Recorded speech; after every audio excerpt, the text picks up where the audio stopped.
আওয়ামী লীগের কার্যক্রম নিষিদ্ধ থাকছে, সংসদে বিল পাস হয়েছে। এর মধ্যে একটা বিষয় স্পষ্ট যে জামাত বিএনপি মেটিকুলাস ডিজাইন বিরোধিতা। দর্শক, জামাত বিএনপির যে বিরোধিতা, এটা কেমন যেন অর্গানিক না। কেন অর্গানিক না? জামাত বিএনপির মধ্যে তো ইখতিলাফই নাই, তা বিরোধিতা অর্গানিক হয় কিভাবে? তবে বিরোধিতাও আবার দরকার। দেখেন, মারামারিতে দুই ভাই হয়, আবার বিএনপি নিজেরা নিজেদেরকে প্রায় 250 মানুষ হত্যা করেছে, নিজেরা নিজেদেরকে। এর মানে কি তাদের মধ্যে কি রাজনৈতিক বিরোধ, আকীদাগত পার্থক্য? না, বিএনপি তো বিএনপি।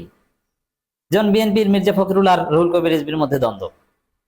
এখন মির্জা ফখরুল, রুহুল কবির রিজভী দুইজনই তো বিএনপি, তাদের মধ্যে তার আদর্শিক বিরোধ না, ওটা স্বার্থগত দ্বন্দ্ব।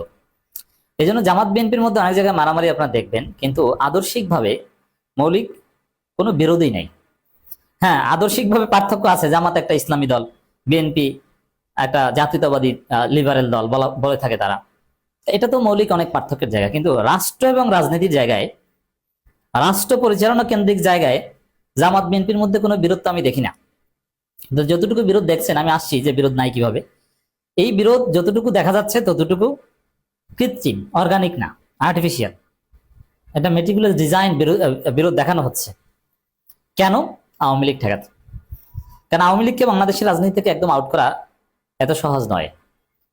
স্বাধীন বাংলাদেশের জন্মদাতা আওয়ামী লীগ। আওয়ামী লীগের নেতৃত্বে বাংলাদেশ স্বাধীন হয়েছে এবং বাংলাদেশের স্বাধীনতার যে পরিক্রমা, স্বাধিকার আন্দোলন, সেই 52 ভাষা আন্দোলন থেকে শুরু করে 66 6 দফা, তার আগে শিক্ষা আন্দোলন, 69 গণঅভ্যুত্থান, তারপরে মুক্তিযুদ্ধ, সবকিছুতে নেতৃত্বে ছিল আওয়ামী লীগ। যুক্তফ্রন্ট, নির্বাচন, সবকিছুর মূল ছিল আওয়ামী লীগ। অতএব আওয়ামী লীগ বাংলাদেশ নামক রাষ্ট্রের জন্মদাতা। কিন্তু সে আওয়ামী লীগ এক পর্যায়ে ফেসিস্ট হয়েছে এবং গণহত্যাকারী দল হয়েছে। সে আওয়ামী লীগকে এদেশের জনগণ আর রাজনীতিতে দেখতে চায় না। আরে ভাই, আপনি বাংলাদেশের জন্মদাতা হন আর যাই হন না কেন, আপনি সন্তান জন্ম দিয়ে যদি সন্তানকে হত্যা করেন, আইন অনুযায়ী আপনার ফাঁসি হবে, এটাই বাস্তব কথা। যেমন সন্তানকে যদি পিতা হত্যা করে, তাহলে কি পিতার কোনো আলাদা মাপ আছে? নাই, তাকে কিন্তু ফাঁসির দড়িতেই ঝুলতে হবে। এরকম বাংলাদেশ রাষ্ট্র জন্ম দিয়েছে আওয়ামী লীগ। আওয়ামী লীগের নেতৃত্বেই আমরা সবাই যুদ্ধ করেছি। যে প্রবাসী সরকারের নেতৃত্বে বাংলাদেশের 71 মুক্তিযুদ্ধ হয়েছিল, সেটা ছিল আওয়ামী প্রবাসী সরকার। সেই আওয়ামী লীগ জন্মদাতা বাপ তার সন্তানকে হত্যা করেছে, এখন তাকে ফাঁসির দড়িতে ঝুলতে হবে। কিন্তু এত সোজা না। আওয়ামী লীগের এস্টাবলিশমেন্ট অনেক শক্তিশালী। ভারত আছে এবং রাষ্ট্রযন্ত্র, প্রশাসনের যন্ত্রযন্ত্র এখনো আওয়ামী লীগ আছে। সাধারণ জনগণের সমর্থন নাই, তবে সাধারণ জনগণের মধ্যে আওয়ামী লীগের কট্টর সমর্থক নেতাকর্মী আছে, কিন্তু সুইং কোনো সমর্থক আওয়ামী লীগের আর নেই। সাধারণ জনগণ কেউ এখন আওয়ামী লীগকে চায় না, আওয়ামী লীগকে নিয়ে ভাবে না। তারা হয় বিএনপি, বিএনপি ভালো না করলে জামাত, জামাত ভালো না লাগলে বিএনপি, আর বিকল্প হিসেবে এনসিপি, চরমনাই, আরো ছোট ছোট দল আছে। কিন্তু আওয়ামী লীগ এখন আর কারো এজেন্ডায় বা পছন্দের অপছন্দের তালিকায় নেই, পছন্দ কিংবা অপছন্দ কোনো কিছুর তালিকায় নেই।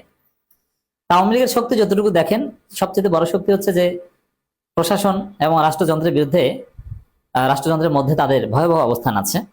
এটা একটা চ্যালেঞ্জ এবং অ্যালার্মিং বিষয়। আর তাদের ফিক্সড কিছু নেতাকর্মী আছে, সেই সংখ্যাটা প্রচুর। আওয়ামী লীগের এখনো ফিক্সড ভোটার বা ফিক্সড সমর্থক, এটা বড় অনেক রাজনৈতিক দলগুলোর টোটাল জনসমর্থনের চাইতে অনেক বেশি।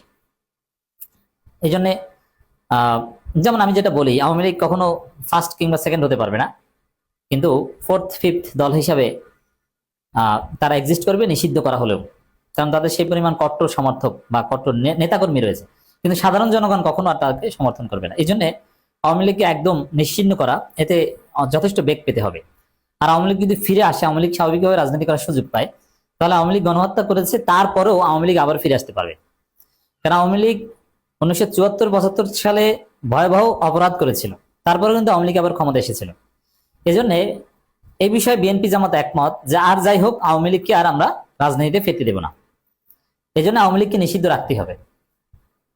এই হিসাবে বিএনপি জামাত এক হয়ে সংসদে আওয়ামী লীগ এই সংসদ সন্ত্রাস বিরোধী আইন বিল পাস করেছে, সংশোধিত বিল পাস, যার ফলে আওয়ামী লীগ এখন সংসদের আইনের মাধ্যমে নিষিদ্ধ, ফেরার আর কোনো সুযোগ নাই, বিল পাস হয়ে গেছে।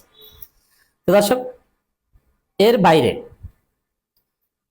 দলীয়ভাবে নিষিদ্ধ থাকলেও সংসদীয় রাজনীতিতে, গণতান্ত্রিক রাজনীতিতে সরকার বিরোধী মনোভাব তীব্র থাকে এবং সরকারের সমালোচনা তীব্র হয়। সরকারি দলকে সবসময় সমালোচনায় বিদ্ধ হতে হয়, যার ফলে যদি কার্যকর বিরোধিতা সংসদে কিংবা মাঠে না থাকে, রাজপথে না থাকে, ওই স্পেসটা কেউ না কেউ দখল করবে। এই জন্যে বিএনপি জামাতের মধ্যে রাষ্ট্র পরিচালনা সংক্রান্ত কোনো ইখতিলাফ নাই, কিন্তু তাদের মধ্যে যদি এই ঐক্য থাকে তাহলে বিরোধিতাকারী একটা গ্রুপ হিসাবে আওয়ামী লীগ জনপ্রিয়তা লাভ করবেই। এই জন্যে জামাত বিএনপি বিরোধিতা লাগবেই, যার ফলে বিরোধিতা না লাগলেও তারা কৃত্রিমভাবে হলেও বিরোধিতা দেখাবে যাতে আওয়ামী লীগ না ফিরতে পারে। যে বিএনপির ভুল ত্রুটি, বিএনপির এই সমস্যা সেই সমস্যা, আরে আমরা তো প্রচন্ড বিএনপির বিরুদ্ধে, এই যে দেখেন না আন্দোলন করি, বিক্ষোভ মিছিল করি, অতএব আওয়ামী লীগের আর কোনো স্পেস থাকে না। আর যদি বিএনপি জামাত, যেমন জুলাই সনদ, দেখেন এই বিষয়টা আপনাকে স্পষ্ট হতে হবে যে বিএনপি জামাতের মধ্যে রাজনীতির দীর্ঘমেয়াদী বা বৃহত্তর চিন্তা ভাবনায় পার্থক্য রয়েছে, কিন্তু রাষ্ট্র পরিচালনা সংক্রান্ত কোনো আকীদাগত পার্থক্য নেই। যেমন যা দেখছেন ওটা কৃত্রিম। যেমন জুলাই সনদে বিএনপিও সাইন করেছে, জামাতও সাইন করেছে। সবচেয়ে বড় বিষয়টা আপনাদেরকে দেখাই, জামাত বলে ৭২ সংবিধান চলবে না, আর বিএনপি মুখে মুখে বলে যে না ৭২ সংবিধান, মুক্তিযুদ্ধ, মুক্তমুখ। আসলে বিএনপি হলো ৭২ সংবিধানের আসল শত্রু, কারণ ৭২ সংবিধান তো বিএনপি ৭২ সংবিধান পক্ষে বলতে বলতেই শেষ করে দিচ্ছে। এই যে বিএনপির যে এজেন্ডা বা বিএনপি যেভাবে সংশোধন করতে যাচ্ছে, সেখানে ৭২ সংবিধানকে কাটাছেড়া করে বিসমিল্লাহ ঢুকাচ্ছে, ৭২ সংবিধানকে ধ্বংস করে মূলনীতিকে, ধর্মনিরপেক্ষতাবাদ এটা উঠিয়ে দিয়ে সর্বশক্তিমান আল্লাহর উপর পূর্ণ আস্থা বা বিশ্বাস ঢুকাচ্ছে, জিয়াউর রহমানকে স্বাধীনতার ঘোষক বানাচ্ছে, শেখ মুজিবের সবকিছু উঠিয়ে দিচ্ছে। তাতে কি ৭২ সংবিধান থাকে? মোটেও থাকে না। এর মানে ৭২ সংবিধান বিএনপি ধ্বংস করছে, কিন্তু মুখে বলছে এক কথা, আর জামাত মুখেও ধ্বংস চায়, বাস্তবে ধ্বংস চায়। বাস্তবে বিএনপি জামাত একই, বিএনপিও যা চায় জামাতও তা চায়।